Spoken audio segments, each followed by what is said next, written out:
Yang betul-betul rezeki kita apa dia? Yang kita sempat infak dan sumbangkan. Jangan simpan harta. Tentang Rasulullah kaya tak kaya dengan Rasulullah. Rasulullah boleh infak sampai apa dia? 100 ekor unta untuk dikorbankan, ya. Tapi di penghujung usia, Rasulullah apa dia? Rasulullah pilih untuk mati dalam keadaan miskin. Rasulullah doa supaya mati dalam keadaan miskin dan Rasulullah besok dibangkitkan bersama orang miskin. Baik itu bila kita mana di permulaan hidup, nak ada rumah, nak ada kenderaan, nak ada kita beli, tak ada masalah. Kenapa ni kita perlu beli kereta untuk hantar anak pergi sekolah.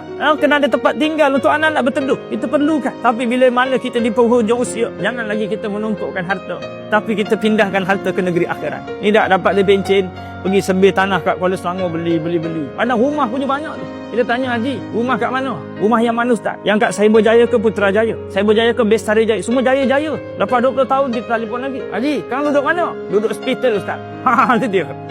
Inilah kemuncak kehidupan. Tentang dunia ni tuan-tuan. Tuan-tuan boleh cari banyak mana tuan-tuan nak dapat. Tuan-tuan kejarlah dunia ni banyak mana. Soalannya cuma satu. Kalau mati apa yang kita ada? Berapa ramai orang tertipu dengan dunia ni. Kumpul.